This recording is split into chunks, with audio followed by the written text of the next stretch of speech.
그러면 이제 최근 대내외적인 어떤 뭐 불확실성 이런 부분 때문에 이제 시장이 좀 좋지는 않죠. 예, 국내 시장이든 지금 아시아권 뭐 미국 증시도 좀 조정권에 있는 상황인데요. 가치주와 성장주의 지금 뚜렷한 어떤 성과의 차이가 이제 벌어지고 있죠. 이게 이제 어디까지 벌어질지, 그리고 이제 어느 선에서 멈춰서 다시 또 뭐 성장주가 또 좋은 어떤 상황을 맞이할지, 이 부분에 대해서 한번 짚어보는 이제 내용인데요. 하이투자증권 이제 전략 리포트입니다. 그래서 시장 전체에 대한 얘기를 한번 좀 해보도록 하죠.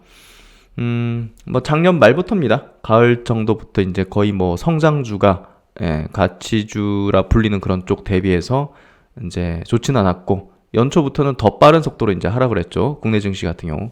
그래서 미국도 이제 나스닥 중심으로 이제 빠지고 있고, 글로벌 시장의 이제 주요 가격 지표가 이제 중요 지점에서 추가 랠리의 기로에 서 있다. 추가적인 랠리가 될지, 아니면 여기서 상당히 또 조정을 오랜 기간 가져갈지 어떤 기로점이죠, 사실. 예. 그래서 이제 금리라든지 이제 이런 부분하고 맞물리면서 사실 좀 많은 투자자가 이제 흔들릴 수 있는 구간이고, 또 시장 내에서도 이제 스타일 변화가 이제 뚜렷하게 좀 보여지고 있고, 이게 이제 계속될 건지 아니면 잠깐 그러니까 뭐 전략을 그대로 가져갈지 바꿀지, 이런 것들을 좀 고민해야 될 시기고, 사실 방향이 맞더라도 속도와 폭은 우리가 또 고민을 해볼 필요가 있는 부분이고 해서, 국내 증시 같은 경우 지금 국내 어떤 상황이 더 이제 좀 안 좋게 만들고 있죠. 특히나 이제 한국은행의 금리 인상하고, 또 이제 LG엔솔의 이제 상장이 또 대형주 수급에 안 좋은 영향을 미칠 걸로 예상이 되고 있는데, 또 LG 에너지 솔루션이 상장하더라도 수급에 어떤 개선이 일어날지, 아니면 되려 이제 또 이제 높은 밸류로 이제 상장하게 되면 또 공매도 폭격이라든지 아니면 뭐 선물 쪽에 대한 어떤 매도가 또 벌어질 수 있는 거거든요.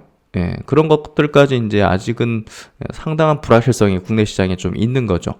예, 그래서 조금 위축된 어떤 투자 심리가 계속 지속되고 있고, 또 이제 LG 엔솔의 월말 이제 상장, 그 부분이 전후해가지고 변동성이 커질 수 있는 그런 이유들이 좀 커지는 것 같습니다. 내용 한번 볼게요. 요 결론도 한번 들어볼 필요 있는 내용인데, 연초부터 성장주의 하락이 폭이 크다. 가치주가 지수를 받치고 있어 성장주 투자들의 체감 하락폭은 훨씬 크다. 올 한 해는 통화 긴축의 영향이 시장을 지배할 것이라는 기존 입장을 유지한다. 그렇죠. 긴축의 어떤 영향이 이제 올 시장을 이제 지배할 거고요. 그러나 이제 단기적으로는 1월 FMC를 고비로 최근 흐름의 속도 조절을 전망한다. 이제 뭔가 좀 확정적인 내용들이 나오게 되면 사실 돌아설 가능성이 높죠, 사실. 그래서 테이퍼링도 이제 어떻게 보면 뭐 어떻게 할지에 대한 확정적인 부분을 하면서 시장이 조금 안정세로 돌아섰던 부분이 있었고, 또 이제 금리 부분을 이제 급진적으로 좀 올릴 수 있다는 얘기를 했는데, 그게 3월일지 뭐 6월일지, 이 부분이 이제 계속 시장에서는 우려를 하는 거죠. 이제 여기서는 1월달 FMC를 고비로 해서 그때 이제 뭔가 확정적인 내용이 나온다든지 조금 더 좁혀진 어떤 내용이 나오게 된다면 조금 이제 성장주 쪽에 우세로 가지 않을까 이렇게 생각하는데요. 새해 연초부터 성장주 하락이 심각하다. 지수는 조정세로 전환한 가운데 스타일간 괴리는 더욱 확대되었죠. 일단 성장주 투자들의 어떤 체감 하락폭은 굉장히 큰 상황이고, 성과 자체도 지금 뭐 미국에서 성장 스타일 우위는 상당 부분 진행되어 상대 성과는 10% 이상 벌어졌다. 나스닥 중소형 성장주도 이제 큰 폭으로 이제 하락했고, 뭐 아크 ETF라든지 혹은 이제 뭐 줌비디오, 텔레다, 코인베이스 이런 것들도 뭐 고점 대비 50% 날아가는 그런 상황이 됐습니다. 한국 주식시장도 뭐 10월 중순부터죠. 성장주가 약세, 그리고 가치주가 엄청 강한 건 아닌데 조금 상대적인 강세를 조금 이어가고 있고, 또 이제 금리 통화 정책이 스타일에 영향을 준 이제 중요한 어떤 요인이 된 건 사실이죠.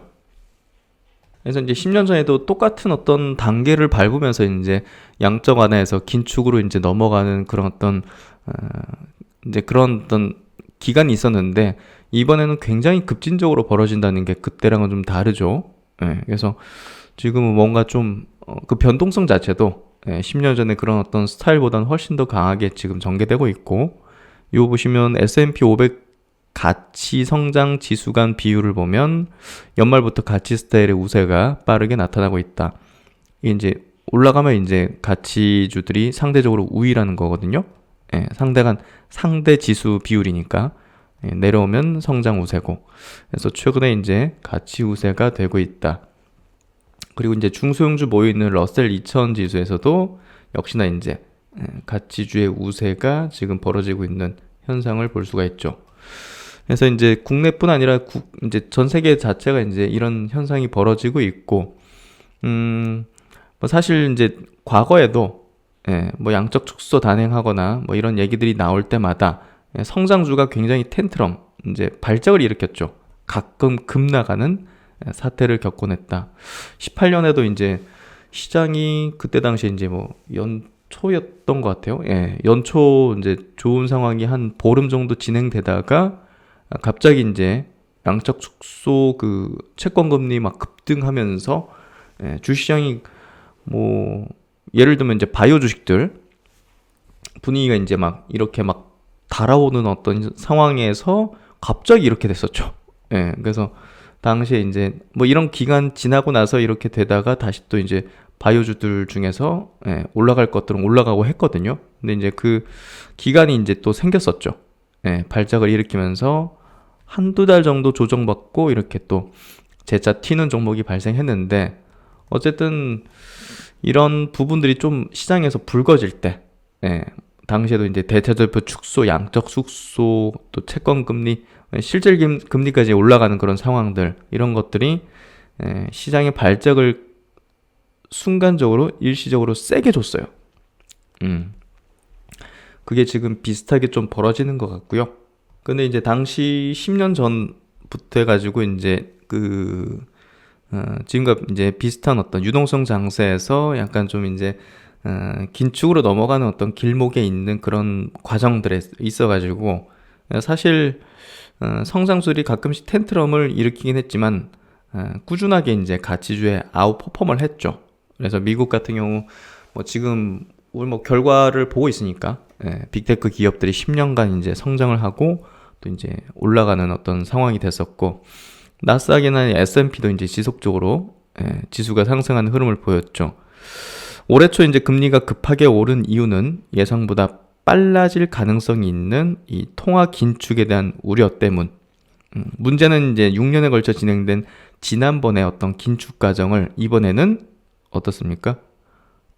지금 나오는 얘기로는 뭐 올해 뭐 1년 안에 다 할 정도의 어떤 계획들이 공식적으로 제시된 건 아니지만 자꾸 지금 뭐 연준 뭐 다른 어떤 은행 쪽에서 막 나오기도 하고, 금리를 뭐 3번 올린다고 했는데 뭐 6번까지 가능하고 뭐 이런 얘기까지 나오고 있지 않습니까? 결국 그런 것들이 지금 시장이 약간 좀 불안정함을 계속 야기시키는 거죠.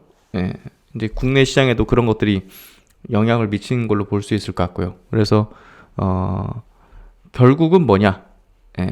급진적인 긴축에 대한 막 자꾸 신호들이 뭐 물가 지표가 막 급등하니까 이거 긴축 급진적으로 해야 되지 않겠느냐? 뭐 이런 식이 간다든지 이런 게 이제 벌어지고 있는 거죠. 그래서 저도 이제 항상 주의하려고 하는 게, 저도 이제 과거의 경험을 바탕으로 이제 지금을 대입해가지고 판단을 하려는 성향을 가지겠죠, 당연히. 이제 아마 경험이 있는 투자들은 분명히 이제 과거의 어떤 경험들을 토대로 그때 그랬으니까 이번에 어떻게 이렇게 전개되겠지 하는 식으로 판단이나 의견들을 많이 낸단 말이에요. 근데 지금 보시면 그때는 느슨하게 긴축했다면 지금 급진적으로 이제 유동성도 올라왔고 급진적으로 이제 뭔가 긴축이 벌어지려고 하는 과정에 있기 때문에 그때랑 완벽하게 대입할 수가 없는 상황이라는 거죠. 그게 제가 볼 때는 불확실한 거예요. 그게. 예. 그래서 어쨌든 연준이든 그리고 이제 이제 어떻게 보면 이제 세계 중앙은행이라 볼 수 있죠. 연준이든 한국의 이제 한국은행이든 예? 지금 경제를 망가뜨리려고 하는 게 아니죠. 예. 그리고 이제 급진적으로 뭐 긴축을 가겠다 이런 방향으로 하는 것도 아니에요, 사실. 완만하게 이제 너무 이제 과열되거나 또 부작용이 크지 않도록 하기 위해서 여러 가지 어떤 할 수 있는 조치들을 하는 거다. 이렇게 이해하면 되는데 시장은 그보다 더 세게 우려한다든지 반응을 미리 하는 경향을 보이는 거죠. 그게 이제 시장의 특성이기도 하고 그리고 주식시장의 이제 선행성이라는 게 이제 그런 거죠. 예. 원래 이제 나중에 100만큼 오는 건데 지금 그게 뭐 불확실한 상황에서는 이게 200이나 300처럼 이제 막 상상되기도 하고 예를 들면 그래서 당시에도 이전에 이제 과거에 이제 그 긴축이었던 과정 속에서도 그 연준 같은 경우는 자산 가격 그리고 경기를 꺼뜨리지 않기 위해서 서서히 이제 긴축하려고 온갖 애를 썼죠, 사실. 그리고 그게 성공했어요. 앨런 장 같은 경우 이제 고압 경제를 유지하면서, 그러니까 이제 수요가 이제 공급을 앞서는 그 좋은 어떤 호황된 어떤 상황들을 계속 유지하면서 천천히 충격을 최소화하면서 유동성 축소를 점진적으로 이제 진행했었죠. 대단한 분이었어요. 지금 이제 재무부 장관으로 가 있죠, 미국에. 올해 초 금리가 이제 급하게 오른 이유는 예상보다 빨라질 가능성이 있는 이 통화 긴축 우려 때문이고 이걸 지금 한 해 만에 다 하려고 한다는 논의 이 부분이 크게 이제 우려를 삼고 있는 가장 핵심적인 포인트라 볼 수 있습니다.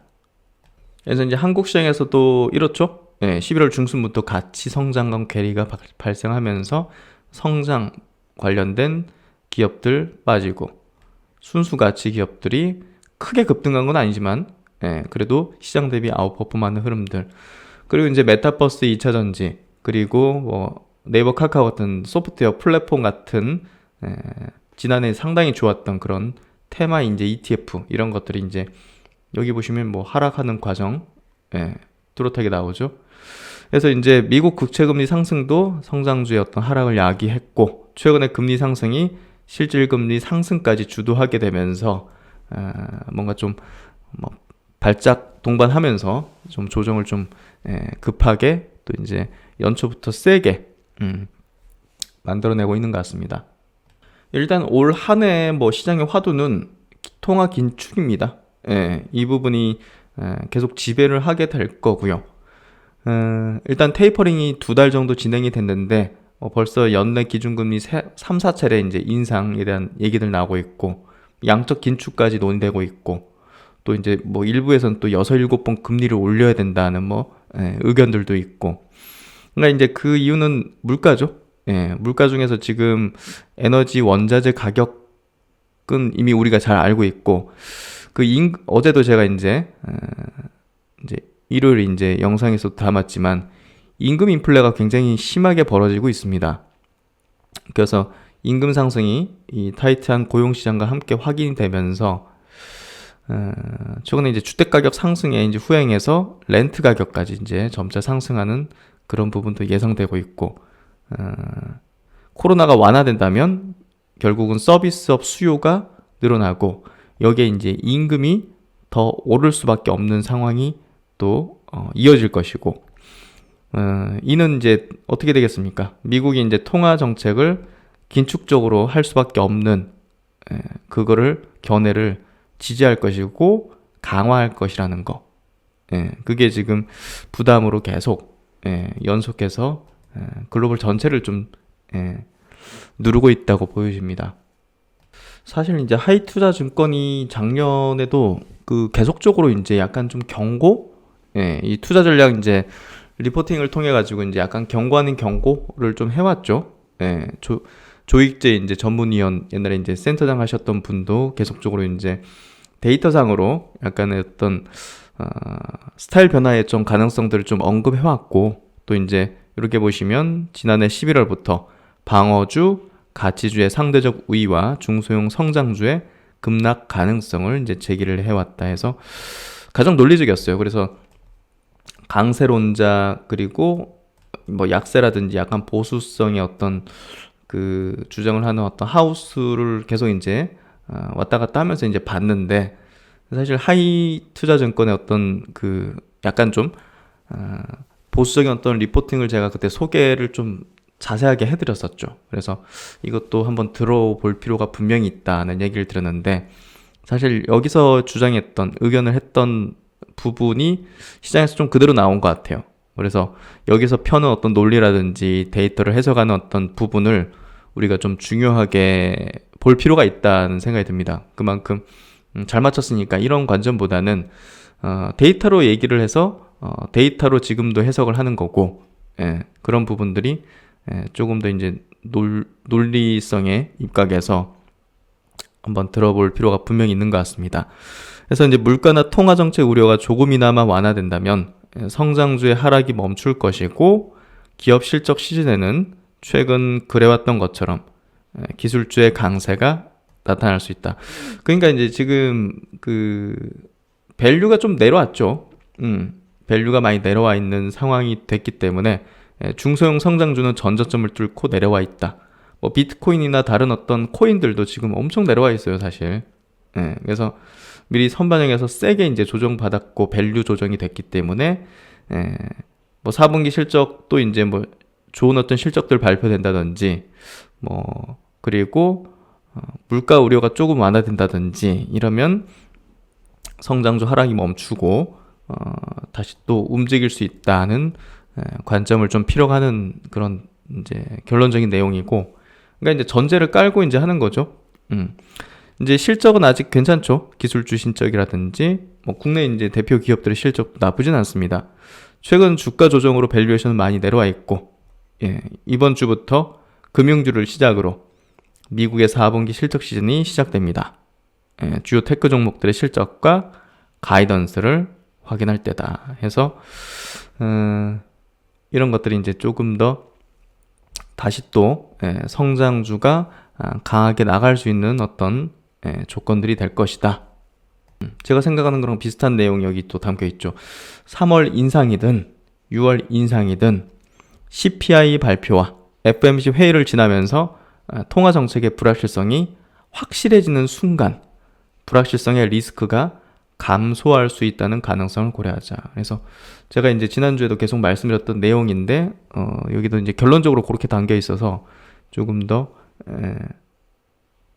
그냥 제 생각이 맞다 이게 아니라 이런 조건들이 있으면 시장이 좀 돌아설 가능성들은 열려 있다. 그 얘기를 좀 하고 싶은 거죠. 그래서 이제 정리를 해보면 제 생각을 정리해보면 하락장으로 가는 것인가라는 의문을 많이 가질 수 있는 지금 시점인 것 같아요. 특히나 이제 주식을 시작한 지 얼마 안 되시는 또 이제 동학개미로 이제 코로나 이후 이제 시작한 투자분들은 아마 이제 공포스러운 구간에 들어가는 분들도 많이 있을 거라 봅니다. 하락장은 아니라고 보고요. 국내외 이제 여러 불확실성이 이제 지수를 억누르는 그런 상황이 되고 있다고 보여지고요. 수급상으로 강한 매수의 실종이 거래대금까지 줄이게 만들고 이제 시장의 침체를 연속적으로 만들고 있는 거죠. 그렇다면 이제 시장이 돌아서기 위해서 필요한 조건들은 무엇일까를 생각해 봤을 때 한 4가지 정도를 추려봤는데요. 미국의 이제 금리 인상 시점이 확정되는 부분입니다. 아까 이제 하이투자증권 그 리포팅에도 이런 내용 같이 담겨 있었고, 불확실성이 이제 때문에 확실성으로 바뀌거나 아니면 이제 그때쯤 하구나 하는 게 되면 사실 우려했던 것들이 계속 증폭되던 게 이제 딱 멈춰버리죠. 그게 이제 시장의 어떤 메커니즘이기도 하는데, 어쨌든 인상 시점의 확정이 어느 정도 좀 시장에 안도를 줄 것이라는 부분으로 해석하면 될 것 같고, 그리고 이제 코로나로 인한 어떤 경제 타격도 좀 소멸이 돼야죠. 이것도 불확실성이죠. 계속 변이가 이제 이동 제한, 또 경제 활동에 제약을 낳게 되고, 이게 이제 소비 이축으로 이제 이어지고, 또 이제 뭐 미국이나 유럽이 소비 위축되면 물건들이나 이런 것들이 신흥국에서 받아가잖아요. 신흥국에 이제 생산이 위축되는 거죠. 결국은 코로나가 지금 불확실성을 계속 야기시키고 있는 상황인데 좀 괜찮아지나 했는데 오미크론이 또 확산되면서 다시 또 이런 현상이 또 벌어진 거죠. 그래서 이런 것들이 좀 누그러져야 된다. 그리고 세 번째는 이제 세 번째, 네 번째는 국내 특수 상황인데 LG 에너지 솔루션에 했던 상장 이슈죠. 이번 주 청약도 들어가고 결국은 대형주의 많은 물량을 팔아야 될 거고 개인들은 갖고 있던 이제 뭐 주식들, 뭐 중소형주 많이 들고 있으니까 그런 것들을 팔아 제끼면서 이제 시장이 좀 안 좋은 거죠. 또 이제 상장을 하고 나서도 이게 너무 높은 밸류로 상장하게 되면 뭐 공매도라든지 선물 매도가 이제 나올 수 있기 때문에 그런 변동성에 대한 어떤 불확실성 이런 게 이제 좀 우려감을 낳고 있는데 이 부분도 좀 안정세가 확인돼야 된다. 그리고 이제 섹터 쪽에서는 최근에 이제 셀트리온 그룹이 회계 이슈가 굉장히 좀 불거지고 있고 이게 어느 정도는 좀 결론적으로 나와야 된다는 거죠. 이게 계속 이제 그러고 있다 하면 사실 이게 거래 정지 먹고 상장 폐지 실시 심사 들어가고 뭐 상폐 될 수 있고 뭐 이런 것들을 연상시키잖아요. 그러니까 이제 불확실성이라는 측면에서 볼 때 계속 이제 시장에 타격을 주는 어떤 요인이 되는 거죠. 그래서 이것도 어느 정도 결론 지어져야 결국은 셀트리온 그룹도 돌아서고 바이오 업종도 돌아서고 바이오 업종 돌아서면 당연히 코스닥도 돌아설 수 있는 거죠. 그래서 이런 네 가지 어떤 조건들이 좀 필요하고 이 네 가지 조건들이 좀 완성이 되면 시장에 대해서는 좀 우려감들이 많이 낮아지지 않을까, 안정화되지 않을까 이렇게 좀 생각이 됩니다. 그래서 하락장 가는 것인가, 그리고 시장이 돌아서기 위한 필요한 조건들 이 부분 한번 생각해 보시면서 지금 시장을 보다 더 이제 객관적이고 냉철하게 한번 판단해보는 게 필요하지 않을까 싶습니다. 감정이 이제 격화될 수 있는, 흔들리거나 격화될 수 있는 굉장히 시장의 구간입니다. 지금 구간이. 사실 개인적으로 보더라도 이제 작년보다 더 올 신년 초가 더 뭐랄까 센 것 같아요. 확실히. 그런 부분들이, 왜냐면 계속 이제 눌렸던 게 이제 어느 정도는 좀 좋아지는 어떤 흐름들이 전개돼야 되는데 그냥 뭐 그 구간에서 더 내리꽂으면 더 실망하는 것들이 커지는 거죠. 그게 이제 이번 1월이 되고 있는 걸로 보여지고요. 하락장인지 아닌지, 그리고 갖고 있는 종목들이 붕괴되는 건지 아닌지를 판단하는 게 중요할 것 같습니다. 모든 업종, 모든 종목이 붕괴되는 건 아니죠.